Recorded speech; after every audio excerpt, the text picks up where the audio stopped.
اما بعد فاعوذ باللہ من الشیطان الرجیم بسم اللہ الرحمن الرحیم حامیم والکتاب المبین انا جعلناہ قرآنا عربیا لعلکم تعقلون وقال تبارک وتعالی کما ورد فی سورۃ یوسف علیہ الصلاۃ والسلام الف لام را تلک آیات الکتاب المبین انا انزلناہ قرآنا عربیا لعلکم تعقلون وقال عز وجل کما ورد فی سورۃ الزمر قرآنا عربیا غیر ذی عوج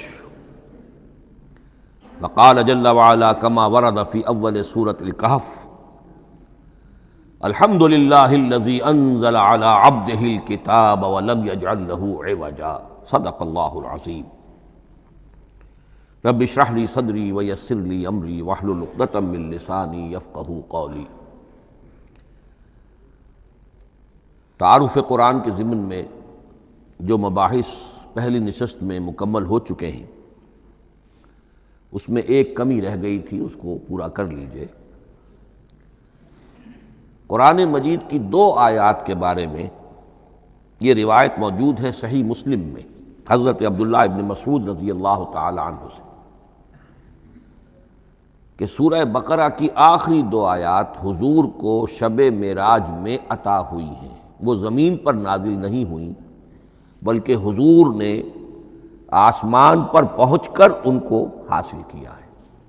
یہ امت کے لیے شب معراج کے تحفے کے طور پر یہ 2 آیتیں آمن الرسول بما انزل الیہ من ربہ والمؤمنون کل آمن باللہ وملائکتہ وکتبہ ورسلہ لا نفرق بین احد من رسلہ وقالوا سمعنا واطعنا غفرانک ربنا والیک المصیر۔ پھر آخری آیت جس میں طویل ترین دعا ہے۔ یہ 2 آیات جو ہیں مستثنیٰ کر لیجئے تو باقی جو ہے قرآن مجید وہ پھر پورا حجاز میں زمین پر نازل ہوا ہے محمد الرسول اللہ صلی اللہ علیہ وسلم کے قلب مبارک پر۔ اب جو اگلی بحث ہے اس تعارف قرآن کے ضمن میں، قرآن کی زبان کون سی ہے؟ یہ سب جانتے ہیں عربی زبان ہے، لیکن کون سی عربی؟ عربی کوئی ایک نہیں ہے۔ جیسا کہ آپ کو معلوم ہے کہ ایک زبان ہوتی ہے پھر اس کے ڈائلیکٹس ہوتے ہیں۔ پنجابی زبان کے نہ معلوم کتنے ڈائلیکٹس ہیں، بنگلہ زبان کے نہ معلوم کتنے ڈائلیکٹس ہیں، پشتوں کے کتنے ڈائلیکٹس ہیں۔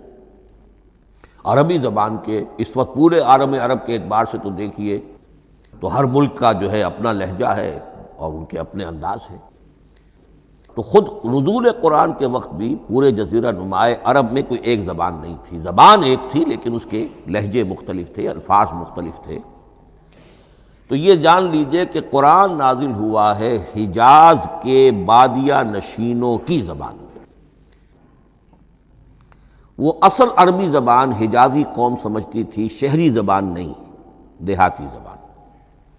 یعنی کہ شہروں میں دوسرے ملکوں کے لوگ آتے جاتے رہتے تھے، خاص طور پر مکہ مکرمہ جو ہے وہ تو چونکہ ایک بہت بڑا تجارتی مرکز تھا۔ لإلاف قریش ایلافہم رحلۃ الشتاء والصیف فلیعبدوا رب ھذا البیت۔ ان کے قافلے جاتے تھے، آتے تھے، دوسرے تاجر بھی آتے تھے، تو ظاہر بات ہے کہ شہروں کے اندر تو پھر زبان جو ہے وہ مکسڈ ہو جاتی ہے، خالص نہیں رہتی۔ یہی وجہ ہے کہ قریش کے جو شریف گھرانے تھے، اونچے گھرانے تھے، وہ اپنے بچوں کو صحرا میں بھیج دیتے تھے کہ ان کی پرورش وہاں ہو، وہاں وہ خالص عربی زبان سیکھیں، ان کی زبان جو ہے پولیوٹڈ نہ ہو۔ تو بادیہ نشین حجاز کے، نجد کے نہیں، حجاز کے بادیہ نشین، ان کی زبان میں قرآن نازل ہوا ہے۔ یہ آیتیں اس سے پہلے بھی سامنے آ چکی ہیں سورہ زخرف کی، انا جعلناہ قرآنا عربیا لعلکم تعقلون۔ ہم نے اس اپنے کلام قدیم کو عربی زبان کا جامہ پہنایا ہے۔ انا انزلناہ قرآنا عربیا، یہ سورہ یوسف کی آیات، ہم نے اتارا ہے اسے قرآن عربی بنا کر، قرآنا عربیا لعلکم تعقلون۔ سورہ زمر میں قرآنا عربیا غیر ذی عوج، یہ عربی مبین میں ہے، صاف ستھری دھلی ہوئی عربی زبان جس میں کہیں کوئی ٹیڑھ نہیں ہے، کوئی ایچ پیچ نہیں ہے۔ اور یہی پھر سورہ کہف میں جو ایک ترانہ حمد اللہ نے ہمیں سکھایا ہے کہ میرے اس انعام عظیم پر میرا شکر ادا کیا کرو، تو کن الفاظ میں الحمدللہ الذی انزل علی عبدہ الکتاب ولم یجعل لہ عوجا۔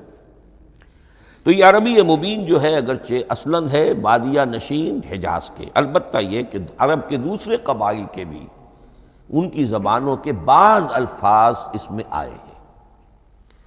اس سے آگے بڑھ کر یہ کہ بعض معرب الفاظ بھی ہیں، ہندی زبان کا کوئی لفظ اس نے عربی کا جامہ پہن لیا، فارسی زبان کا کوئی لفظ اس نے عربی کا جامہ وہ بھی قرآن میں بعض ہیں، استثناءات ہیں یہ، جیسے سنگ گل، یہ فارسی زبان کا لفظ ہے، سنگ گل، وہ سجیل بن کر قرآن مجید میں آ گیا ہے، حجارۃ من سجیل، یہ جو الم تر کیف فعل ربک باصحاب الفیل سورہ فیل میں ہے، سنگ گل کا سجیل بنا۔ اس طرح کے کچھ اور الفاظ بھی ہیں، لیکن یہ سمجھیے کہ ایکسیپشنز پروو دی رول، یہ استثناءات ہیں، قاعدہ اپنی جگہ پر قائم رہے گا کہ یہ حجاز کے بدوؤں بادیہ نشینوں کی جو زبان تھی اس میں قرآن نازل ہوا ہے۔ اس قرآن کے بارے میں، اس کی زبان کے بارے میں جو چند پہلو سامنے رہنے چاہیے، فصاحت اور بلاغت کی معراج، یہ میں بعد میں قرآن کے وجوہ اعجاز پر جب بحث کروں گا کہ یہ کس کس اعتبار سے معجزہ ہے، تو وہاں زیادہ تفصیل سے یہ بات آئے گی کہ عربی زبان کی فصاحت اور بلاغت کی معراج ہے۔ آپ کو معلوم ہے کہ آج بھی دنیا میں یہودی بھی ہیں جن کی مادری زبان عربی ہے، عیسائی بے شمار ہیں جن کی مادری زبان عربی ہے، ان کے ہاں بھی عربی ادب کی چوٹی کی کتاب جو پڑھائی جاتی ہے وہ قرآن ہے، یہ انہیں ماننا پڑتا ہے کہ عربی ادب کی جو آخری کتاب ہے، چوٹی کی کتاب ہے، وہ یہی ہے۔ یہودی بھی پڑھائیں گے، جیسے آپ انگریزی زبان پڑھنی ہے سمجھنی ہے تو شیکسپیئر کے بغیر آپ کیسے سمجھیں گے، اب وہ تو ایک سٹینڈرڈ ہے۔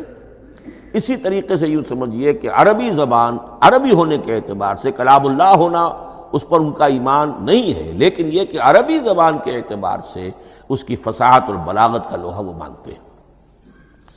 پھر اس میں ایک خاص ملکوتی غنا ہے، ڈیوائن میوزک، صوتی آہنگ ہے، عذوبت ہے، مٹھاس ہے۔ لاہور میں ایک صاحب ہیں جو پروفیسر ہیں فونیٹکس کے پنجاب یونیورسٹی میں، وہ کہتے ہیں میں ثابت کر سکتا ہوں کہ جتنے بھی آج دنیا میں اصول ہیں صوتی، یہ خود اپنی جگہ ایک بہت بڑی سائنس ہے، اس کے اعتبار سے میں ثابت کر سکتا ہوں کہ بلند ترین موسیقی قرآن مجید میں ہے، ملکوتی غنا۔ اسی لیے قرآن مجید کو اچھی سے اچھی آواز میں پڑھنے کی تاکید آئی ہے، زینوا القرآن باصواتکم، قرآن کو اپنی آوازوں سے مزین کرو۔ اسی طریقے سے من لم یتغن بالقرآن فلیس منا، جو قرآن مجید کو اچھی سے اچھے طریقے پر پڑھنے کی کوشش نہیں کرتا وہ ہم میں سے نہیں ہے۔ اسی طرح کے واقعات بھی ہوئے ہیں۔ حضرت ابو موسیٰ اشعری رضی اللہ تعالی عنہ، وہ بہت خوش الحان تھے، تو ایک روز حضور سفر رات کے وقت کہیں گشت پر تھے، جا رہے تھے ان کے مکان کے قریب سے، تو وہ اس وقت رات کی نماز میں قرآن پڑھ رہے تھے، تو حضور وہاں کافی دیر تک کھڑے ہو کر سنتے رہے۔ ظاہر بات ہے کہ اس وقت کے مکان کیا ہوتے تھے، ایک ایک حجرہ ہوتا تھا، یہ کوئی کئی کنال کی کوٹھیاں تو نہیں ہوتی تھی کہ کیا پتہ چلے ان کے اندر کیا ہو رہا ہے۔ وہ تو حضرت ابو بکر کے مکان کے پاس سے گزرتے تھے تو ان کی تلاوت سنتے تھے، حضرت عمر کے مکان کے قریب سے گزرے ان کی تلاوت سنی، حضرت عمر بلند آواز میں پڑھتے تھے، حضرت ابو بکر بڑی پست آواز میں پڑھتے تھے۔ حضور نے پوچھا کہ تم ایسا کیوں کرتے ہو؟ حضرت عمر نے کہا میں اس لیے کرتا ہوں، زور سے پڑھتا ہوں کہ شیطان بھاگ جائے۔ حضرت ابو بکر نے عرض کیا کہ میں اس لیے پڑھتا ہوں کہ جس کو میں سنا رہا ہوں وہ سنتا ہے، اس کو بلند آواز کی ضرورت نہیں۔ حضور نے کہا کہ ابو بکر تم ذرا اونچی کر لو آواز، اور عمر تم ذرا پست کر لو، ایوریج میں لے آؤ۔ تو بہرحال یہ معاملہ حضور کا صحابہ کے ساتھ ہوتا تھا۔ تو ابو موسیٰ اشعری رضی اللہ تعالی عنہ کی جب قرأت آپ نے سنی تو اگلے روز جب ملاقات ہوئی فجر میں، تو آپ نے تحسین فرمائی ان الفاظ میں، یا ابا موسیٰ انک قد اوتیت مزمارا من مزامیر آل داود، اے ابو موسیٰ تمہیں تو اللہ نے آل داؤد کے سازوں میں سے ایک ساز عطا کیا ہے، یعنی حضرت داؤد کے گلے میں جو ساز تھا، خوش الحانی تھی، ان کی آواز نہایت خوبصورت تھی۔ تو اسی طریقے سے اب وہاں کوئی مزمار سے مراد وہ نہیں ہے، آلات موسیقی نہیں، گلے میں جو اللہ تعالیٰ نے رکھا ہے۔ تو انک قد اوتیت مزمارا من مزامیر آل داؤد۔ ایک آخری بات یہ نوٹ کیجئے کہ قرآن مجید کا عظیم ترین احسان ہے عربی زبان پر۔ یہ یوں سمجھیے کہ ایک ستون کی طرح اس زبان کو ٹھہرا دیا ہے، اس کو سٹیبل کیا ہے قرآن مجید۔ آج بھی پوری دنیا میں جسے عرب کہتے ہیں فصیح زبان، لغہ فصحی، وہ ایک ہے، وہ قرآن ہی کی ہے۔ زبانیں بدلتی رہتی ہیں۔ اردو 300 سال پہلے کی دکن میں جب شروع ہوئی، وہ آج آپ پڑھ بھی نہیں سکیں گے وہ کیا اردو تھی ولی دکنی کی، پھر وہ کیا اس نے روپ بدلے ہیں، اب وہ اردو کس شکل میں ہے، فارسی کن کن شکلوں میں رہی ہے، مختلف انگریزی کتنی شکلیں بدل گئی ہیں، لیکن عربی قائم ہے۔ اس کے لیے جیسے کہ قرآن مجید میں آتا ہے کہ ہم نے پہاڑ زمین میں گاڑ دیے اس کو سٹیبلائز کرنے کے لیے، ان تمید بکم، تمہیں لے کر زمین ایک طرف کو جھک نہ جائے۔ تو جس طرح یہ پہاڑ جو ہیں سٹیبلائزنگ ایفیکٹ رکھتے ہیں اس زمین کے لیے، اسی طریقے سے قرآن سٹیبلائزر ہے عربی زبان کا۔ اس کے اندر جو ایک ٹھہراؤ اور جماؤ پیدا کیا ہے، یہ قرآن مجید کا احسان عظیم ہے۔ تعارف قرآن کے ضمن میں اگلی گفتگو، قرآن کے اسماء و صفات۔ عربوں کا ایک خاص ذوق تھا، اور ظاہر بات ہے کہ اللہ تعالیٰ نے جب قرآن نازل کیا ہے تو عربوں کے ذوق کو بھی مد نظر رکھا ہے۔ ان کا ذوق کیا تھا؟ جس چیز سے انہیں محبت ہوتی تھی اس کے وہ بہت سے نام رکھتے تھے۔ گھوڑے کے لیے ہزاروں لفظ مل جائیں گے آپ کو، شیر کے لیے 5000 الفاظ مل جائیں، تلوار کے لیے 5000 الفاظ مل جائیں گے۔ یعنی اس شے کی جو بھی صفت ہے اس صفت کے اعتبار سے ایک نام، کوئی اور صفت ہے اس صفت کے ایک اور نام، تو وہ صفاتی نام۔ اب جیسا کہ آپ کو معلوم ہے اللہ کے 99 نام صفاتی تو ہے نا، اللہ کی ایک صفت دوسری صفت، اسی کے اعتبار سے اس کے نام ہیں۔ قرآن مجید کے اسماء علامہ جلال الدین سیوطی رحمۃ اللہ علیہ نے 55 شمار کیے،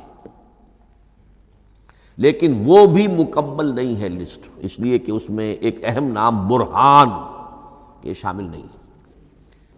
ان میں سے جو اہم اسماء ہے میں آپ کو سنا دیتا۔ القرآن، جس پر گفتگو بعد میں ہوگی، اس لیے کہ سب سے زیادہ ایک رائے یہ ہے کہ یہ تو اس میں جامد ہے، اس میں علم ہے قرآن کے لیے، پراپر ناؤن ہے۔ الکتاب، الذکر، الہدیٰ، النور، الفرقان، کلام اللہ، الوحی، روحا من امرنا۔ پھر اس کی صفات کے اعتبار سے الکریم، الحکیم، العظیم، المجید، المبین، رحمہ، العلی، بصائر، بشرا، بشیر، نذیر، عزیز، قرآن عزیز، بلاغ، بیان، احسن القصص، احسن الحدیث، موعظہ، شفاء، مبارک، مہیمن، قیم، مثانیہ، متشابہ۔ یہ میں نے آپ کو 23 نام بتائے ہیں، لیکن یہ کہ علامہ جلال الدین سیوطی نے 55 گنوائے۔ لیکن جو بحث دلچسپ ہے وہ یہ ہے کہ جو اس کے لیے لفظ القرآن ہے، اس کے معنی کیا ہے اور یہ کس مصدر سے، کس مادے سے یہ لفظ بنا ہے۔ ایک رائے تو یہ ہے کہ یہ اس میں جامد ہے، یہ مشتق نہیں ہے، کسی مادے سے نکلا ہوا نہیں ہے۔ اور یہ بھی آپ نوٹ کر لیجئے، اللہ کے اسماء میں سے بھی ایک نام کو سمجھا جاتا ہے وہ مشتق نہیں ہے، اس میں جامد ہے، اس میں علم ہے، اور وہ ہے اللہ۔ باقی سارے نام صفاتی ہیں، ایک نام، اس لیے اس میں ذات کہتے ہیں اس کو، اس میں ذات۔ لیکن یہ رائے متفق علیہ نہیں ہے، یہ کچھ لوگوں کی رائے ہے۔ ایک رائے یہ بھی ہے کہ یہ بھی اس میں علم نہیں ہے، یہ بھی مشتق ہے الہ سے۔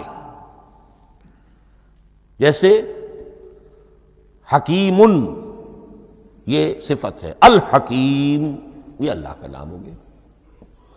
الہ ایک معبود، الالہ معبود برحق، الالہ وہ اللہ بن گیا، ایک رائے یہ۔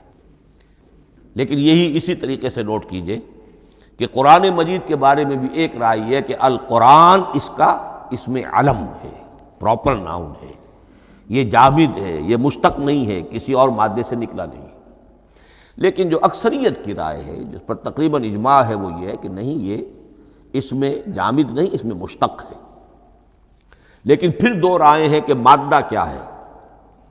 ایک قرن قاف را نون، اور ایک قرا قاف را حمزہ، یہ دو مختلف مادوں کے بارے میں رائے ہے کہ قرآن ان سے نکلا ہے۔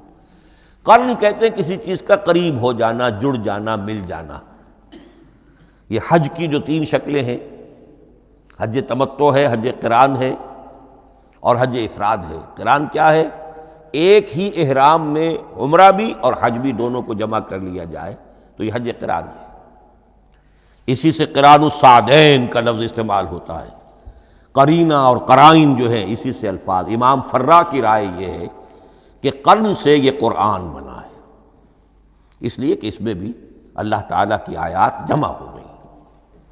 اسی طرح قرأ قاف را اور حمزہ، اس قرات کا مصدر بھی بن جاتا ہے، جیسے رجحان، را جیم ہے، رجح سے رجحان، غفران، غفرانک ربنا، پروردگار ہم تیری مغفرت کے خواستگار ہیں۔ اسی طرح قرآن قرأ سے بنا ہے۔ مفعول جو ہے وہ مصدر کے معنی میں آ جاتا ہے، یعنی پڑھی جانے والی شے۔ اور ایک قرأ آتا ہے عربی زبان میں، قرأت الماء فی الحوض، میں نے پانی جمع کر لیا حوض کے اندر، بارش ہوئی میں نے کچھ پانی حوض میں جمع کر لیا، قرأت الماء فی الحوض۔ اسی سے قریہ کا لفظ بنا، قریہ بستی کو کہتے ہیں جہاں لوگ جمع ہو کر رہتے ہیں، قریہ۔ تو اس معنی میں یہ قرآن جو ہے یہ جمع ہے اللہ تعالیٰ کی اسماء صفات اور اللہ کی ذات جو ہے اور اس کی آیات کا جامع ہے۔ یہ ہے لفظ قرآن کی بحث۔ اگلی بحث اور بڑی اہم ہے اور دلچسپ ہے، قرآن کا اسلوب کلام کس کیٹیگری میں فال کرتا ہے؟ قرآن کیا ہے؟ ایک شے کی تو سختی سے نفی کی اللہ نے، یہ شعر نہیں ہے۔ وَمَا عَلَّمْنَاهُ الشِّعْرَ وَمَا يَنبَغِي لَهُ، سورہ یاسین۔ ہم نے شعر تو انہیں سکھایا ہی نہیں، محمد الرسول اللہ کو صلی اللہ علیہ وسلم، اور وہ شعر ان کے شایان شان بھی نہیں۔ شاعروں کے بارے میں سورہ شعراء میں چونکہ بالعموم شاعروں کے بارے میں جو بات کہی گئی ہے، وَالشُّعَرَاءُ يَتَّبِعُهُمُ الْغَاوُونَ أَلَمْ تَرَ أَنَّهُمْ فِي كُلِّ وَادٍ يَهِيمُونَ إِنَّهُمْ يَقُولُونَ مَا لَا يَفْعَلُونَ إِلَّا الَّذِينَ آمَنُوا۔ استثناء تو ہے کہ اچھے لوگ بھی ہوتے ہیں، لیکن اکثر و بیشتر شعراء کا معاملہ یہی ہے، ان کی پیروی کرتے ہیں وہی لوگ کہ جو حد سے گزرنے والے ہوتے ہیں، لا ابالیانہ انداز والے لوگ، غیر سنجیدہ لوگ پیروی کرتے ہیں۔ خود وہ بھی زمین و آسمان کے قلابے ملاتے ہیں، کبھی ادھر کی بات کبھی ادھر کی بات۔ اور تیسری بات یہ کہ عام طور پر جو کہتے ہیں وہ کرتے نہیں ہیں، انہم یقولون ما لا یفعلون۔ تو یہ شعر کی تو نفی کی گئی ہے قرآن مجید، جیسا کہ میں نے آپ کو سنایا تھا سورہ حاقہ کی آیات، انہ لقول رسول کریم وما هو بقول شاعر، یہ شاعر کا کلام نہیں۔ البتہ ایک بات نوٹ کیجئے، جسے آزاد شاعری، آزاد نظم کہا جاتا ہے، وہ میرا گمان یہ ہے، میں نے چونکہ ان چیزوں کا کوئی تحقیقی مطالعہ نہیں کیا ہے، کہ شاید وہ ہے ہی قرآن سے ماخوذ آزاد شاعری۔ اس میں وزن نہیں ہوتا، ردم ہوتا ہے۔ آزاد شاعری کے اندر ایک ردم ہوتا ہے، وزن نہیں ہے، ایک مصرع اتنا سا، ایک بڑا لمبا چوڑا، لیکن ردم رہے گا۔ یہ جو آزاد شاعری، بلینک ورس جس کو آپ کہتے ہیں، میرا گمان یہ ہے کہ شاید دنیا میں اس کا رواج قرآن کے بعد ہی ہوا ہو، اور قرآن مجید ہی کی نقالی میں یہ صنف جو ہے ادب کی وہ ایجاد کی گئی ہو۔ واللہ عالم، میں یہ بات دعوے سے نہیں کہہ سکتا، گمان ہے میرا۔ البتہ یہ کہ اب اس سے آگے چلیے، شعر نہیں ہے، نثر ہے، لیکن نثر کے اعتبار سے بھی کون سی کیٹیگری میں آئے گی؟ کیا یہ کتاب عام معنی میں جسے ہم کتاب کہتے ہیں وہ کتاب ہے؟ ایک تو وہ بات تھی نا جو اقبال کے حوالے سے میں نے آپ سے کہی، کتابیں نیس چیزیں دیگر است، اس وقت وہ بات نہیں میں کہہ رہا۔ عام کتابوں سے اس کا فرق کیا ہے؟ ایک کتاب ہوتی ہے اس میں ہر چیپٹر میں ایک بحث مکمل ہو جاتی ہے، اگلے چیپٹر میں پھر لوٹا کر آپ پہلے چیپٹر کی کوئی بات نہیں کریں گے، پھر وہ بات آگے چلے گی، ابواب ہوں گے، ابواب میں مضمون کے مطابق مضمون آگے بڑھتا چلا جائے گا۔ کتاب کا یہ لازمی وصف ہے۔ قرآن مجید عثمانی میں کتاب نہیں ہے، اس میں قصہ آدم و ابلیس 7 جگہ آ رہا ہے، بار بار آ رہا ہے، سورہ بقرہ میں، سورہ اعراف میں، سورہ حجر میں، سورہ بنی اسرائیل میں، سورہ کہف میں، پھر سورہ طٰہٰ میں، چلتے جائیے، سورہ صاد میں حضرت موسیٰ علیہ السلام کا قصہ کتنی مرتبہ آ رہا ہے۔ تو قرآن مجید اس کتاب کی کیٹیگری، اس کی ڈیفینیشن پر پورا نہیں اترتا۔ دنیا میں جو کتاب کا معیار ہے، عام اس کا جو اسلوب ہے، اس کی جو ڈیفینیشن ہے، ایک شکل ہوتی ہے مجموعہ مقالات، وہ بھی نہیں ہے، اس میں ہر مقالہ اپنی جگہ پر ایک مکمل شے ہوتی ہے، لیکن یہ کہ وہ دوسرے مقالات سے تو مختلف ہوگی، یہ مجموعہ مقالات بھی نہیں۔ اس کا اسلوب جو ہے وہ خطبے کا ہے، اوریشن، اور یہ کہا جا سکتا ہے it's a collection of divine orations, یہ اللہ تعالیٰ کے خطبات کا مجموعہ ہے۔ مختلف اوقات میں خطبے نازل ہوتے تھے حضور پر صلی اللہ علیہ وسلم، اور یہ بھی جان لیجئے کہ عرب میں ادب کی 2 ہی صنفیں تھیں جو معروف تھیں، یا شعر یا خطبہ، یا خطیب ہوتے تھے بڑے شعرا بیان خطیب، اور یا شاعر ہوتے تھے۔ تو یہ جب شعر کے اسلوب پر نہیں تھا تو خطابت کا اسلوب ہے جو اللہ نے اختیار فرمایا، اور ہر موقع پر، ہر مرحلے پر جو خطبہ اس وقت کے حالات کی مناسبت سے نازل ہوا وہ ایک صورت ہے۔ تو یہ ہے کلیکشن آف ڈیوائن اوریشنز، یہ اللہ تعالیٰ کے مجموعہ خطبات الہیہ اسے کہا جا سکتا ہے، لیکن اس سے جو چند نتیجے نکلتے ہیں وہ نوٹ کرنے ضروری ہیں۔ خطبے میں مخاطب اور مخاطب کے مابین ایک ریپور ضروری ہے۔ اگر کوئی مصنف بیٹا کتاب لکھ رہا ہے، اس کے سامنے کوئی سامع نہیں ہوتے، وہ تو اپنی مگن میں جو بھی خیال ہے اپنے دل میں وہ لکھ رہا ہے۔ خطبے میں سامنے ہوتے، اگر ان کے درمیان رپورٹ نہ رہے، ہم آہنگی نہ رہے، تو پھر وہ خطبہ غیر مؤثر ہو جائے گا، لوگ جو ہیں ان کو اونگ آنے لگے گی، وہ متوجہ ہی نہیں رہیں گے۔ تو ایک رپورٹ مخاطب اور مخاطب ان کے درمیان۔ دوسرے یہ کہ خطبہ کا ایک وصف لازمی یہ ہوتا ہے کہ ایک واقعاتی پس منظر ہوتا ہے پیچھے موجود۔ اب کوئی شخص ہے سیاسی تقریر کر رہا ہے، ایک خاص پس منظر موجود ہے، اس میں وہ ان چیزوں کی طرف حوالے دیتا چلا جائے گا، صرف وہ تفصیلات بیان نہیں کرے گا، اس لیے کہ وہ لوگوں کو معلوم ہے آج کے دور کا ایک واقعہ ہے، لوگوں کے علم میں ہے، لیکن کتاب میں آپ لکھیں گے تو پھر وہ پورا واقعہ بھی بیان کرنا پڑے گا آپ کو کہ یہ کب ہوا، کیسے ہوا، جس کا میں حوالہ دے رہا ہوں۔ لیکن خطبے کے اندر پس منظر جو ہے وہ موجود ہے، اور اس کے حوالے سے صرف جو اشارات اس کی طرف ہو جائیں گے۔ نمبر 3 یہ ہے کہ خطبے میں تحویل خطاب بہت ہوتا ہے۔ تحویل خطاب سے کیا مراد ہے؟ ابھی خطیب آپ سے بات کر رہا ہے، آپ سے مخاطب ہے، اور کسی وقت وہ فلاں کو جو یہاں موجود بھی نہیں ہے، وہ نواز شریف صاحب کو خطاب کرنا شروع کر دے گا۔ بھائی نواز شریف تو یہاں نہیں ہے، لیکن خطاب انداز وہ تو تقریر مقرر ہے، سیاسی تقریر کر رہا ہے، نواز شریف کو چیلنج کر رہا ہے، نواز شریف یہ کر دو گے تو ہم یہ کر دیں گے، اور نواز شریف یہ تم غلط کر رہے ہو، یا بے نظیر تمہارا یہ معاملہ۔ ہاں بے نظیر تو وہاں موجود نہیں، صدر ایوب صاحب کو جو بھی گالیاں دی جاتی تھی تقریروں کے اندر، وہ خود تو وہاں موجود نہیں ہوتے تھے۔ تو اس میں تحویل خطاب نوٹ کرنا پڑتا ہے، ابھی کس سے بات ہو رہی تھی، ابھی کس سے بات ہو رہی۔ قرآن مجید میں آپ دیکھیں گے ایک آیت میں حضور سے خطاب ہے، اگلی آیت میں کفار سے خطاب ہے، اس سے اگلی آیت میں اہل ایمان سے خطاب ہے۔ تو تحویل خطاب جو ہوتا ہے اس کے حوالے سے نوٹ کرنا پڑتا ہے کہ اس وقت اس آیت کا جو رخ ہے کدھر ہے، اس میں کس کو خطاب کیا جا رہا ہے۔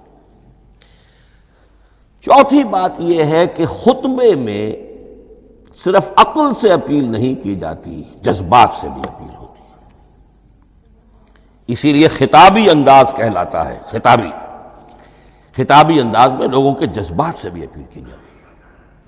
جبکہ آپ ایک مقالہ لکھ رہے ہوں گے، اس میں جذبات کی بات نہیں آئے گی، ٹھنڈی ٹھنڈی عقلی باتیں، منطقی باتیں، دلیل صغرا کبرا جوڑیے، نتیجہ نکالیے، وہ لوگوں کے سامنے رکھیے، تصنیف ہے۔ لیکن خطبے کے اندر صرف عقل نہیں، جذبات سے بھی اپیل ہوتی ہے۔ اب یہ سارے اوصاف میں جو بیان کر رہا ہوں، یہ سب قرآن مجید میں بتمام و کمال بدرجہ اتم موجود ہیں۔ اور آخری بات یہ کہ خطبے میں، اور یہ کہ یہ چیز مشترک ہے غزل میں بھی اور قصیدے میں بھی اور خطبے میں بھی، اس کا اول و آخر بہت جامع اور مؤثر ہونا چاہیے۔ اسی لیے مطلع مقطع یہ خاص طور پر ہوتے ہیں نا، مقطع میں آ پڑی ہے سکون گسترانہ بات، جس غزل کا مطلع جاندار ہے اس کو آدمی پڑھے گا، اور اگر وہ مطلع پھسپھسا ہے وہ باقی نظم پڑھے گا ہی نہیں، چاہے آگے اس کے اندر بڑا عمدہ شعر بھی ہو وہ نہیں پڑھے گا، مطلع ہی جو ہے بے جان ہے، پھسپھسا ہے۔ پھر مقطع آخری جو شعر ہو، تو قصیدے میں بھی یہ ہے اور خطبے میں بھی یہ ہے۔ یہی وجہ ہے کہ قرآن مجید کی صورتوں میں اکثر و بیشتر شروع کی آیات اور آخری آیات انتہائی اہم ہوتی ہیں، بہت جامع ہوتی ہیں، جن کو کہا جاتا ہے کہ یہ سور جو ہیں ان کی ابتدائی آیات، خواتین اور پہلی آیات۔ اب سورہ بقرہ کی آیات شروع کی، پھر آخری جو ابھی میں نے آپ کو سنائی، یہی آل عمران کا معاملہ ہے، کس شان کے ساتھ وہ اٹھ رہی ہے۔ یہی سورہ حج کا ہر جگہ پر آپ دیکھیں گے، ابتدائی جو ہے خطیب اگر ایسی بات، ایسا انداز اختیار کرے کہ اپنے سامعین کی توجہ کو اپنی طرف مبذول کرا دے، اگر شروع کا انداز ایسا نہیں ہے تو وہ بات آگے بڑھے گی نہیں۔ آخری بات یہ کہ خطبے میں ہمیشہ یہ ہوگا کہ ایک مین سپیکر جو ہے اس کی ایک بات سامنے ہے کہ میں نے یہ بات اپنے سامعین کے ذہن میں بٹھانی ہے، لیکن دائیں بائیں کی باتیں کرے گا، کوئی قصہ بھی سنائے گا، کوئی شعر پڑھے گا، کوئی اور کوئی لطیفہ بھی سنائے گا۔ ہمارے ہاں کے جو بہترین خطیب جو ہوتے تھے وہ احراری حضرات جو ہے بہترین خطیب ہوتے تھے، اور آپ نے سنا مولانا عطا اللہ شاہ بخاری رحمۃ اللہ علیہ، ان کی تقریریں 6 گھنٹے تک لوگ سنتے تھے، وہ کبھی رلا بھی رہے ہیں، کبھی ہنسا بھی رہے ہیں۔ عام آدمی تنقید بھی کرے گا کہ یہ کیا ادھر ادھر کی باتیں کر رہے ہیں، لیکن وہ پھر جب آخری تقریر ہوتی تھی تو جب تقریر ختم ہوتی تھی، جو بات وہ ذہن میں بٹھانا چاہتے تھے، دل میں اتارنا چاہتے تھے، وہ بیٹھ چکی ہوتی تھی۔ باقی یہ کہ ادھر ادھر کی چیزیں جو ہیں وہ آکسیلری چیزیں ہیں وہ رہتی ہیں۔ یہ ہیں 6 اوصاف خطبات کے، اور قرآن مجید کے اندر بھی یہ اوصاف کم و بیش موجود ہیں۔ قرآن کا اسلوب خطبے کا ہے۔ اب اگلی بحث پر آئیے، قرآن مجید کی ترکیب اور تقسیم، سنتھیسس اور ڈویژنز۔ اب اس میں سمجھیے کہ کلام جو ہے اللہ کا کلام ہے، کلام مرکب ہوتا ہے کلمات سے، کلمات حروف سے بنتے ہیں۔ عربی زبان کے حروف 28 یا 29 ہیں، الف اور حمزہ کو ایک ہی مانیں گے تو 28 رہ جائیں گے، الف علیحدہ حمزہ علیحدہ تو 29 ہو جائیں گے۔ یہ حروف جڑتے ہیں، لفظ بنتے ہیں۔ لفظ محمل بھی ہوتا ہے، لیکن کلمہ وہ کہلاتا ہے جو بامانی لفظ ہو۔ پھر ان کلمات کو آپ جوڑتے ہیں، یہ مرکب توصیفی بن گیا، مرکب اضافی بن گیا، مرکب عددی بن گیا، مرکب جاری بن گیا۔ پھر ان مرکبات کو جوڑ کر فقرہ بنتا ہے، جملہ بنتا ہے، کلام مفید جس کو کہا جاتا ہے۔ قرآن مجید کے اعتبار سے علامہ سیوطی نے مخصوص جو قرآن کی اصطلاحات ہیں ان کے حوالے سے ایک بات کہی ہے، لیکن واقعہ یہ ہے کہ قرآن کی اصطلاحات خود اپنی ہیں، دنیا کی دوسری کسی بھی اصطلاحات پر ان کو قیاس نہیں کیا جا سکتا۔ لیکن جاہز چونکہ قدیم تھے، انہوں نے قرآن مجید کو کہا یہ دیوان کی شکل رکھتا ہے، جیسے کہ حافظ کا دیوان، کسی اور کا دیوان۔ سورتیں جو ہیں وہ قصیدوں کی شکل میں ہیں، بیت شعر آیت ہے، قوافی جو ہوتے ہیں شعروں میں قافیہ، وہ یہاں فواصل ہیں، آیت کے آخری حروف ایک دوسرے سے مشابہ ہوتے ہیں، کہ جن سے پھر وہ صوتی آہنگ پیدا ہوتا ہے۔ الرحمن علم القرآن خلق الانسان علمہ البیان۔ اب یہ ایک فواصل جو ہیں وہ جڑتے چلے جاتے ہیں، ان میں آہنگ پیدا ہوتا ہے۔ لیکن حقیقت کے اعتبار سے پہلی بات یہ نوٹ کیجئے، قرآن مجید کی اکائی ہے آیت، اسے نہ آپ جملہ کہہ سکتے ہیں نہ فقرہ کہہ سکتے ہیں۔ انگریزی میں ہمارا چونکہ بائبل کے لیے بھی جب ورس کا لفظ آ جاتا ہے تو انگریزی تراجم میں، انگریزی تحریروں میں، مقالوں میں ورس قرآن مجید کی آیت کے لیے لفظ آ جاتا ہے، ورس نمبر فلاں، بالکل غلط ہے۔ قرآن کی آیت یہ اس کا اپنی اصطلاح ہے، اپنا مفہوم ہے۔ لغوی مفہوم کیا ہے؟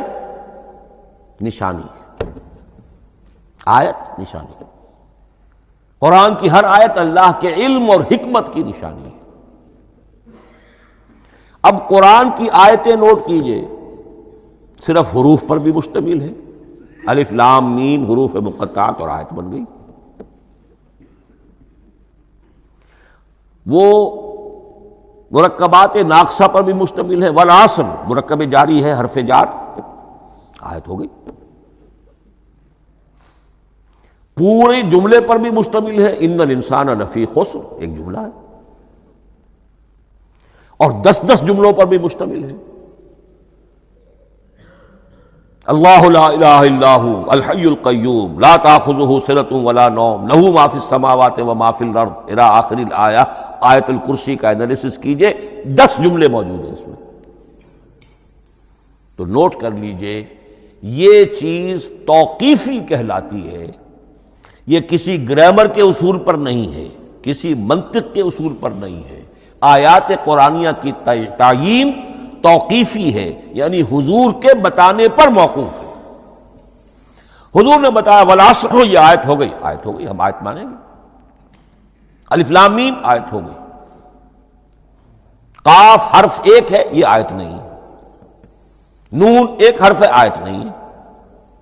قاف والقرآن المجید ایک آیت بنی، نون والقلم وما یسطرون ایک آیت بنی۔ تو اس طریقے سے اس کو کہتے ہیں توقیفی، موقوف علیہ ہے حضور کے بتانے پر۔ اب اس میں روایات کا اختلاف ہو سکتا ہے کہ حضور سے کوئی روایت یہ ہو کہ یہ ایک آیت بنی یا 2 آیتیں بنی۔ مثلا بڑی اہم مثال آپ کو دے رہا ہوں، سورہ مزمل کی جو دوسرا رکوع ہے، پورا دوسرا رکوع، وہ ایک آیت شمار ہوتا ہے۔ اور میرا بڑا گمان رہا بہت عرصے تک کہ یہ ایک آیت نہیں ہو سکتی، یہ مختلف اوقات میں نازل ہوئی ہیں، 2 اوقات میں نازل ہوئی ہے۔ اور یہ مجھے قول مل گیا علامہ سیوطی کے ہاں، حضرت عبداللہ ابن عباس رضی اللہ تعالی عنہما کا قول کہ یہ 2 آیتیں ایک نہیں۔ لیکن یہ کہ یہ ہوگا موقوف روایت پر، میں کوئی نہیں ہوں جو اسے قرار دے سکوں۔ ہاں مجھے اگر کوئی روایت مل جاتی ہے، کوئی خبر یا اثر، خبر محمد رسول اللہ کی یا اثر آپ کے کسی صحابی کا صلی اللہ علیہ وسلم و رضی اللہ تعالی عنہ، تو پھر یہ ہے کہ ہم مانیں گے۔ تو اس کو کہتے ہیں توقیفی۔ آیات اور سور کا معاملہ توقیفی ہے بالکل، یا کسی منطق، کسی گرامر، کسی اصول بیان، کسی پر مبنی نہیں ہے، یہ مبنی ہے حضور کے بتانے پر۔ اس طرح سورت کسے کہتے ہیں؟ عربی زبان میں سور کے معنی ہے فصیل۔ فَضُرِبَ بَيْنَهُمْ بِسُورٍ لَهُ بَابٌ، سورہ حدید کے اندر الفاظ آئے۔ اب اس کا کیا تصور دیا گیا کہ ہر آیت جو ہے وہ اللہ کے علم اور حکمت کی نشانی ہے۔ 10 آیتیں، 20 آیتیں، 100 آیتیں، 285 آیتیں، 286 آیتیں جوڑ کر ایک فصیل باندھ دی گئی۔ یہ شہر حکمت خداوندی ہے، ایک نظم ہوتا ہے۔ جیسے آپ شہر کا ٹاؤن پلاننگ آج کا تو بہت بڑا فن ہے، بڑی اسپیشلائزیشن ہے، شہر کو پلان کرنا، اس کے اندر کیا کچھ ہونا چاہیے، کس طرح سے ہونا چاہیے۔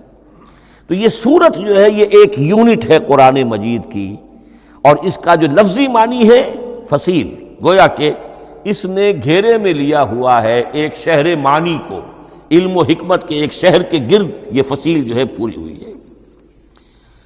اب اس میں نوٹ کر لیجئے جہاں تک، اچھا جیسے آیتیں چھوٹی بھی ہیں بڑی بھی ہیں، والعصر بھی آیت ہے، اور الف لام میم بھی آئے تھے، اور جیسا کہ میں نے عرض کیا آیت الکرسی بھی آئے تھے۔ اس طرح سورتیں چھوٹی بھی ہیں بڑی بھی ہیں۔ سورۃ العصر 3 آیتیں، سورۃ الکوثر 3 آیتیں، سورۃ النصر 3 آیتیں، 3 ہی صورتیں 3 آیتوں پر مشتمل ہیں۔ 3 سے کم پر کوئی نہیں، 2 آیات کی کوئی صورت نہیں ہے۔ لیکن آگے آپ چل کے جائیے، اس کی بڑی سے بڑی تعداد سورہ بقرہ جو ہے سب سے بڑی ہے۔ تو آیت اور سورت کے علاوہ دور صحابہ میں صرف ایک لفظ اور تھا قرآن کی تقسیم کے ضمن میں، اور وہ تھا منزل یا حزب۔ منزل یا حزب 7 منزلوں میں یا 7 احزاب میں قرآن کو تقسیم کیا گیا، تاکہ جو شخص قرآن مجید ایک ہفتے میں ختم کرنا چاہے، ہر شب میں اکثر و بیشتر وہ لوگ رات کو ہی رات کی نماز میں قرآن پڑھتے تھے، ایک منزل پڑھ لے تو ہفتے میں پورا قرآن ختم ہو جائے گا۔ یہ حزب بھی ہے اور منزل بھی ہے، اور یہ چونکہ دور صحابہ میں تھا، یقیناً حضور نے بتایا ہوگا، اس میں آپ کو عجیب حسن نظر آئے گا۔ اس میں یہ نہیں کیا گیا کہ بالکل برابر برابر ساتھ کر دو بھائی، چاہے صورتیں ٹوٹ جائیں، صورتوں کی فصیل کوئی نہیں ٹوٹتی، اس میں صورتیں مکمل جو کہ تو آئیں گی۔ اور پھر یہ کہ عجیب بات ہے کہ سورہ فاتحہ کو اگر ایک طرف رکھ دیں، وہ قرآن کے دیباچے کی حیثیت رکھتی ہے، تو پہلی منزل میں 3 صورتیں، دوسری میں 5 صورتیں، تیسری میں 7، چوتھی میں 9، پانچویں میں 11، چھٹی میں 13 اور 7ویں میں 65۔ یہ ہے کہ جو ان صورتوں کی ایک بڑی جیسے کہ ایک سیڑھی چڑھ رہی ہے، اور تقریباً مساوی ہو جاتے ہیں، کوئی 4.25 پارے ہے، کوئی 4.5 پارے ہے، کوئی 4.25 پارے، اس طریقے سے ہے، تقریباً مساوی۔ لیکن آرٹیفیشل ایکویلٹی پیدا کرنے کے لیے، مصنوعی مساوات پیدا کرنے کے لیے صورتوں کی فصیلوں کو نہیں توڑا گیا۔ اس سے آگے چل کر جو پاروں کی تقسیم ہے وہ بہت بعد کی بات ہے، 30 پارے، اور اس میں آپ کو یہ ساری قباحتیں نظر آئیں گی۔ اس میں صورتوں کی فصیلیں توڑی گئی ہیں۔ سورہ ہجر 1 آیت ادھر ہے، باقی ساری صورت جو ہے اگلے پارے میں، فصیلیں توڑ دی گئی۔ معلوم ہوتا ہے کسی شخص کے پاس جو قرآن تھا مصحف، اس نے صفحے گنے، 7 سے 30 سے تقسیم کیا اور برابر صفحوں کے اندر وہ پارے بنا دیے۔ لیکن بہرحال دور صحابہ میں پاروں کا کوئی ذکر نہیں تھا، یہ بات کی بات ہے۔ دور صحابہ میں آیت، سورت اور حزب۔ اسی طریقے سے طویل سورتوں کو جو رکوعوں میں تقسیم کیا گیا، یہ بھی بات کی بات ہے۔ لیکن یہ جو تقسیم کیا گیا ہے سورتوں کو رکوعوں کی شکل میں، 35 صورتیں تو قرآن کی ایسی ہیں چھوٹی ہیں جو ایک ایک ہی رکوع پر مشتمل ہے۔ آخری پارے کی 37 صورتیں ہیں، پہلی 2 کی جو 2 رکوع ہے، باقی سب کی سب جو ہے وہ ایک رکوع شمار ہوتا ہے۔ لیکن رکوع کیوں کیے گئے؟ لمبی صورتوں میں سے اگر کچھ حصہ پڑھنا ہے نماز میں، سورہ بقرہ پوری تو نہیں پڑھ سکتے آپ ایک رکعت کے اندر، تو اس کا وہ حصہ پڑھا جائے جس میں ایک مضمون پورا ہو جائے، مضمون نہ ٹوٹے، تاکہ وہاں پر رکوع کرے آدمی کہ جہاں پر کہ وہ مضمون ایک اعتبار سے مکمل ہو گیا۔ تو رکوع سے رکعت ہے، رکوع ہے، اس رکعت کے اندر ایک حصہ اتنا پڑھا جائے تاکہ مضمون جو ہے وہ خوبصورت رہے اور اس کا سلسلہ برقرار رہے۔ یہ تقسیم بھی اگرچہ بہت ہی ایک بدنام شخص ہے ہماری تاریخ کا، حجاج ابن یوسف، یہ اس کی ہوئی تقسیم ہے یا اس نے کرائی ہے، بہرحال اس کی طرف منسوب ہے، اور یہ بات ماننی پڑتی ہے کہ بڑے گہرے غور و فکر سے تقسیم کی گئی ہے، الل ٹپ نہیں ہے، بلکہ اس کے لیے واقعتاً غور کر کے جہاں وہ مضمون ختم ہوتا ہے، کہیں کہیں آپ اختلاف کر سکتے ہیں اور آپ کو حق حاصل ہے، اس لیے کہ یہ چیزیں توقیفی نہیں ہیں، یہ حضور کی بتائی ہوئی نہیں ہے، نہ رکوعوں کی تقسیم۔ اب سعودی عرب میں جو قرآن مجید چھپ رہے ہیں ان میں حزب ہو گئے ہیں، یعنی ہر پارے کو پارے برقرار رکھ کر 8 حزب بنا دیے انہوں نے، 4 حزب بنا دیے اور پھر نصف حزب کر کے 8 حصے کر دیے۔ تو یہ چیزیں جو ہمارے ہاں رکوع تو پاروں سے ادھر ادھر ہو جاتے ہیں، پارا بدل گیا رکوع وہی چل رہا ہے، اس لیے کہ رکوع میں مضمون کو پیش نظر رکھا گیا ہے، جبکہ پارے میں مضمون کو نہیں سامنے رکھا گیا۔ تو رکوع کا معاملہ جو ہے چاہے وہ حجاج ابن یوسف ہی نے کیا ہے، لیکن یہ کہ بہرحال وہ بہت صحیح ہے، اکثر و بیشتر، کہیں کہیں آپ اس سے اختلاف کر سکتے ہیں۔ تو یہ تو اس کا ہم نے آپ کے سامنے رکھا سنتھیسس۔ اب اگلا موضوع ہے ترتیب و تدوین کیسے ہوئی. ان علینا جمعہ و قرآنہ، ہمارے ذمے ہے اس کو جمع بھی کرنا اور پڑھوانا بھی، اور پڑھوانے میں ترتیب آ جائے گی لازماً. لیکن یہ کہ ایک بات تو اس میں بالکل متفق علیہ ہے جس میں کسی شک و شبے کی گنجائش نہیں. قرآن کی ترتیب نزولی اور تھی، ترتیب مصحف اور ہے. ترتیب مصحف میں سورہ فاتحہ کے بعد سورہ بقرہ ہے. سورہ بقرہ نازل ہوئی ہے مدنی دور میں جا کر، پھر سورہ آل عمران ہے وہ بھی مدنی ہے، سورہ نساء ہے وہ مدنی ہے، سورہ مائدہ ہے وہ مدنی، پھر آئی ہے سورہ انفال اور سورہ توبہ. یہ سورہ انفال تو مدنی نہیں، سورہ انعام اور سورہ اعراف یہ ہے کہ جو مکیات ہیں، یہ کہ بھی مکی دور کی بھی آخری زمانے کی ہے.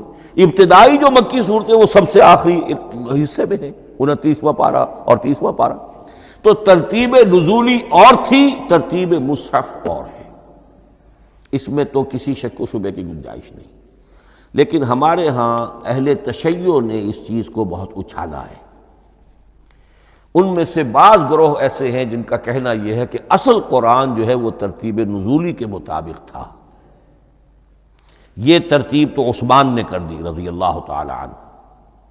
حضرت علی کے پاس اصل قرآن جو ترتیب نزولی کے مطابق تھا موجود تھا، اور اب بھی ان کے خیال میں جو ان کے امام غائب جو ہیں چھپے ہوئے ہیں غار میں، تو ان کے پاس وہ نسخہ اصل حضرت علی والا موجود ہے، اور جب وہ ظاہر ہوں گے تو اصل قرآن لے کر آئیں گے. یہ سارے شیعوں کا قول نہیں ہے، لیکن یہ کہ ان میں بہت سے لوگ ہیں کہ جو ان باتوں کو مانتے ہیں. جہاں تک اس بات کا تعلق ہے کہ حضرت علی نے ترتیب نزولی پر کوئی مصحف جمع کیا ہو، اس میں کوئی اشکال نہیں ہے، اس لیے کہ علمی طور پر یہ ایک بڑی عمدہ ایکسرسائز بنتی ہے.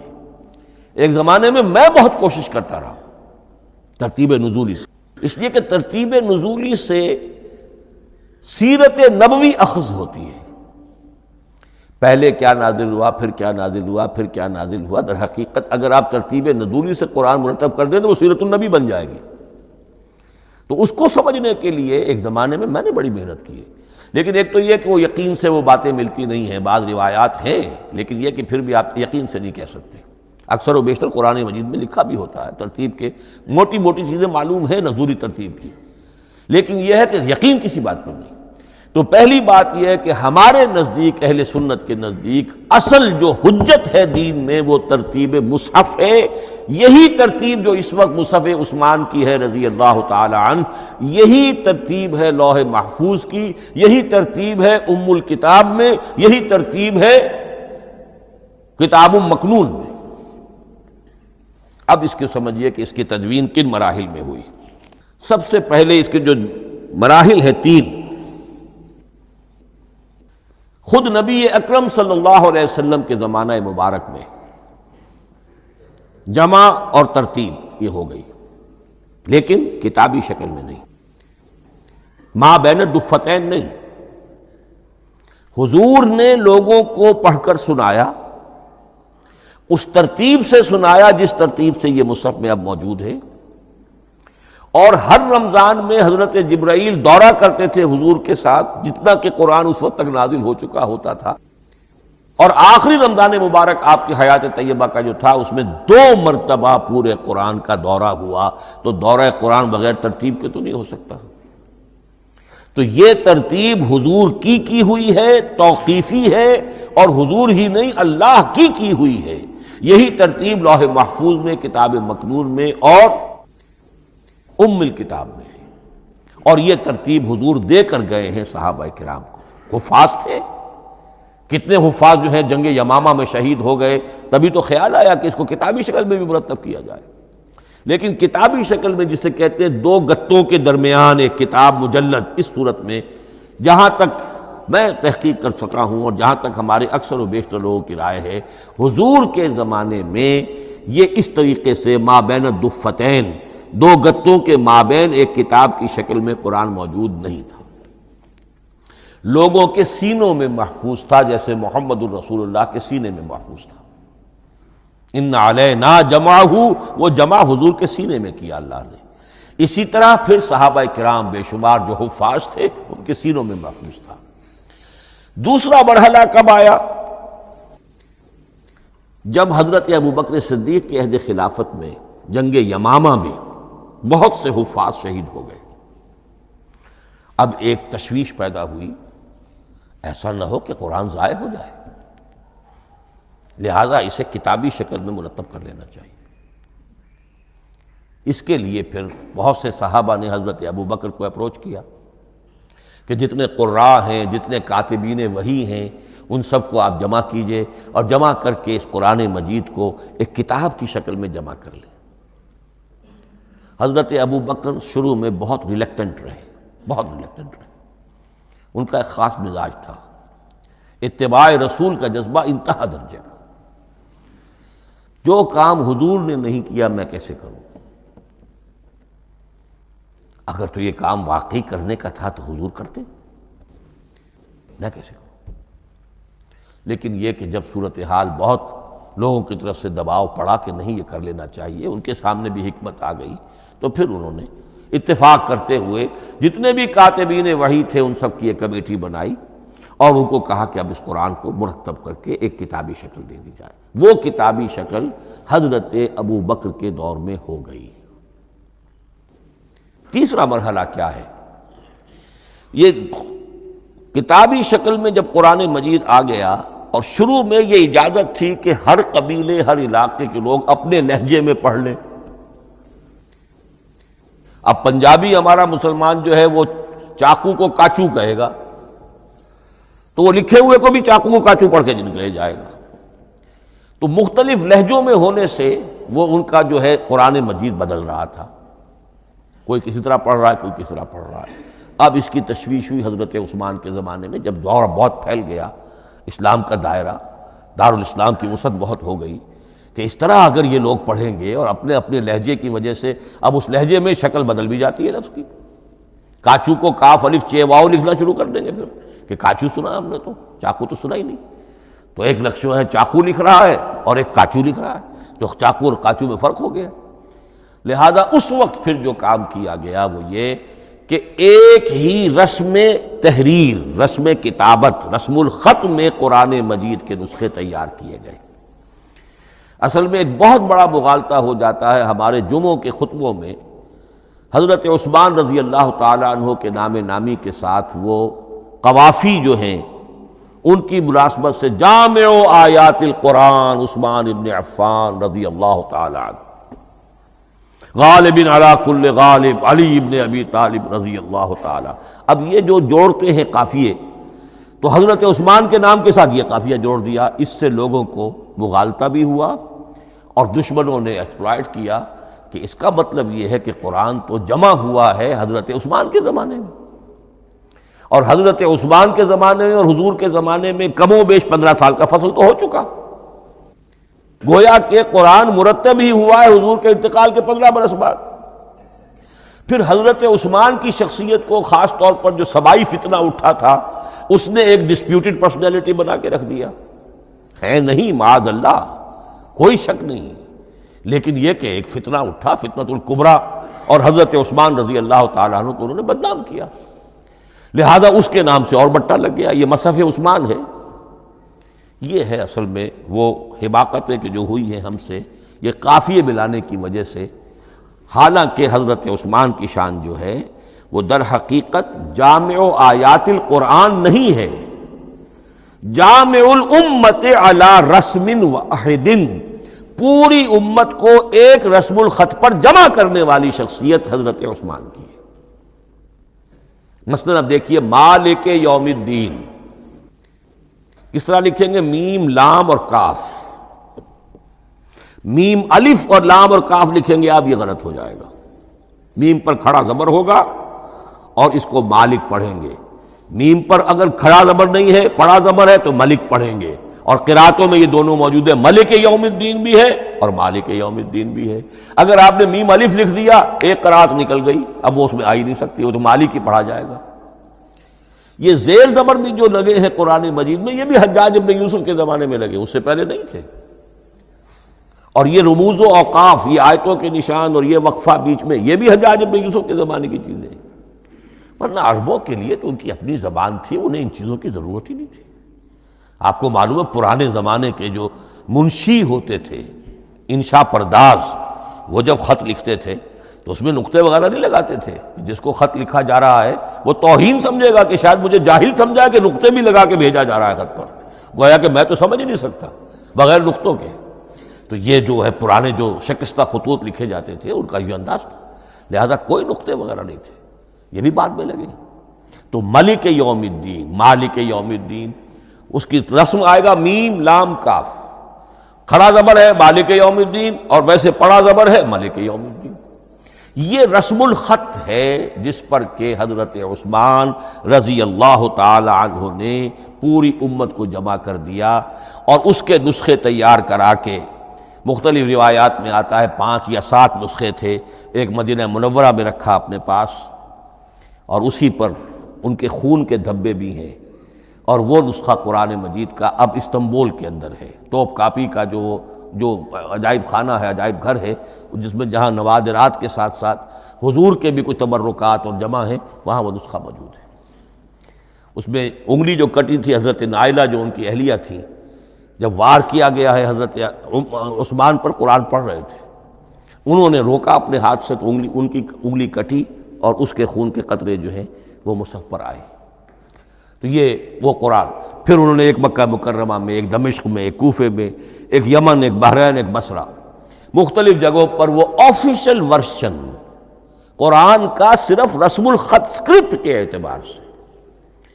لیکن اب پھر نوٹ کر لیجئے، قرآن مرتب ہو چکا، مدون ہو چکا دور نبوی میں، لیکن کتابی شکل میں نہیں، سینوں میں محفوظ۔ دور خلافت ابی بکر میں وہ کتابی شکل میں لایا گیا، اور اس کے لیے پھر بحث ہوئی کہ اب اس کا نام کیا رکھا جائے۔ اس کے لیے کئی نام تجویز ہوئے، سفر بھی، انجیل بھی، وغیرہ وغیرہ، لیکن پھر اس کو حضرت عبداللہ ابن مسعود رضی اللہ تعالی عنہ نے اہل حبشہ سے استشہاد کرتے ہوئے مصحف نام رکھا، مصحف۔ یہ مصحف بن گیا حضرت ابو بکر کے زمانے میں، لیکن مصحف کی قرأت کے جو فرق ہو رہے تھے تو وہ لکھنے کے اندر بھی فرق آنا شروع ہو گیا، اس کو دور کیا حضرت عثمان نے، اس کا آفیشل ورشن تیار کروایا، ایک رسم الخط پر پوری امت کو جمع کر دیا، باقی جو نسخے تھے انہیں آپ نے پھر ضائع کر دیا، تاکہ کوئی اور یہ نہ رہے کہ اب یہ بھی ایک تھا پرانا نسخہ نکل آیا، اس میں تو یہ لفظ اس طرح لکھا ہوا ہے۔ تو جامع الامت علی رسم واحد، ایک ہی رسم الخط پر پوری امت کو جمع کرنے والی شخصیت وہ حضرت عثمان کی ہے رضی اللہ تعالی عنہ۔ بہرحال یہ نوٹ کیجئے کہ یہ مرحلہ بھی حضرت عثمان کے زمانے میں، تو یوں سمجھیے کہ حضرت عثمان کا پورا عہد بھی آپ جوڑ لیں تو آپ کی جو شہادت ہے وہ تقریباً یوں سمجھیے کہ حضور کے انتقال کے وہ 25 برس بعد ہے، گویا ربع صدی کے اندر اندر حضور کے انتقال کے بعد، چوتھائی صدی کے اندر اندر سارے مراحل طے ہو گئے۔ یہی وجہ ہے، میں نے شروع میں آپ کو بتایا تھا کہ پوری دنیا یہ مانتی ہے کہ آج جو قرآن مسلمانوں کے پاس ہے، یہ ہے وہی جو محمد عربی صلی اللہ علیہ وسلم نے اپنی امت کو دیا تھا۔ یہ دوسری بات ہے کہ ہم سمجھتے ہیں کہ محمد عربی صلی اللہ علیہ وسلم کو یہ اللہ کے کلام کی صورت میں حضرت جبرائیل نے پہنچایا تھا، وہ اس کو نہیں مانتے، لیکن یہ حصہ اس کا ماننے پر مجبور ہیں کہ وہ اصل قرآن اپنی اسی انٹیگریٹی کے ساتھ، اپنے پوری پیور، اس کا جو بھی ہے ٹیکسٹ پیور ہے، اور اس کی انٹیگریٹی میں کوئی شک و شبے کی گنجائش نہیں ہے کہ یہ وہی شے ہے جو محمد نے اپنی امت کو عطا فرمائی تھی صلی اللہ علیہ وسلم۔ ایک آخری بات، چل میرے پاس 3 منٹ ہیں، یہ جو میں نے آپ کو ترتیب بتائی تھی قرآن کی، آیتیں، سورتیں، پھر حزب، اب اس میں ایک شے نوٹ کر لیجئے۔ آیت اللہ تعالیٰ کے علم و حکمت کا ایک نمونہ ہے، آیتوں کو جوڑ کر جب سورت بنائی تو آیتوں کے اندر جو ربط ہے، اس ربط آیات سے ایک اور معنی، ایک اور حکمت کا دروازہ کھلتا ہے۔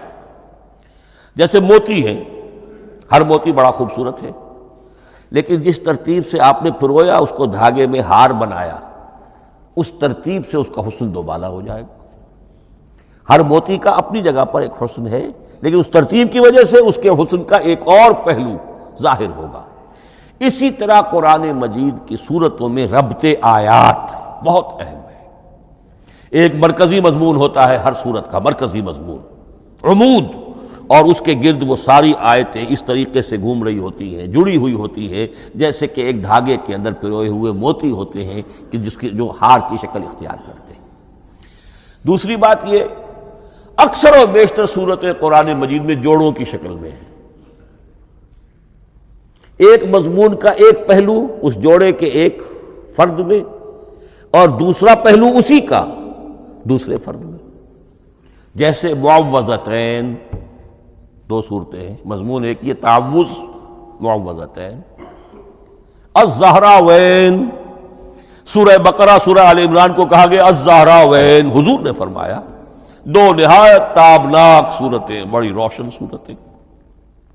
جیسے آپ دیکھیں گے یا ایھا المدثر یا ایھا المزمل قم اللیل الا قلیلا یا ایھا المدثر قم فانذر، ایک ہی طرح کا اٹھان ہے، حضور سے خطاب ہو رہا ہے۔ سورۃ الضحیٰ، سورۃ الانشراح، یہ تمام جوڑوں کی شکل میں۔ اسی طرح سورہ طلاق، سورہ تحریم، یا ایھا النبی اذا طلقتم النساء فطلقوہن لعدتہن یا ایھا النبی لم تحرم ما احل اللہ لک تبتغی مرضات ازواجک۔ شوہر اور بیوی کے درمیان تعلق یا تو اتنا گہرا ہو جاتا ہے کہ ایک دوسرے کے لحاظ میں وہ حدود خدابندی ٹوٹنے لگے، بیوی کی وجہ سے آپ نے کسی حرام شے کو حلال کر لیا یا حلال کو حرام کر لیا، بیوی کو ناپسند ہے وہ شے، تو حضور سے ذرا سا یہ ہو گیا تھا معاملہ۔ اپنی ازواج مطہرات حضرت عائشہ اور حضرت حفصہ رضی اللہ تعالیٰ عنہما، ان دونوں کی رضا جوئی کے لیے وہ خاص قسم کا شہد ہے، قسم کھا لی آپ نے کہ میں اسے استعمال نہیں کروں گا۔ لما تحرم ما احل اللہ لک، اے نبی آپ کیوں حرام کرتے ہیں اپنے اوپر وہ شے جو اللہ نے آپ کے لیے حلال کی ہے؟ تبتغی مرضات ازواجک، اپنی بیویوں کی رضا جوئی میں۔ یہ ایک انتہا ہوئی۔ دوسری انتہا کیا ہے؟ میاں اور بیوی میں اتنا بودھ ہو جائے کہ طلاق تک نوبت آ جائے۔ تو سورۃ التحریم ایک انتہا کو بیان کر رہی ہے، سورہ طلاق اگلی اس کے ساتھ جڑی ہوئی وہ دوسری انتہا کو بیان کر رہی ہے۔ سورہ صف حضور کے مقصد بعثت کو بیان کر رہی ہے، سورہ جمعہ آپ کے طریقہ کار کو بیان کر رہی ہے۔ اس طرح قرآن مجید کی اکثر و بیشتر صورتیں جو ہیں وہ جوڑوں کی شکل میں ہیں۔ میرا خیال یہ ہے کہ وقت ختم ہو گیا ہے، اس مضمون کا تھوڑا سا حصہ باقی ہے، وہ انشاءاللہ میں اب اگلی نشست میں لوں گا۔ بارک اللہ لی ولکم فی القرآن العظیم ونفعنی وإیاکم بالآیات والذکر الحکیم۔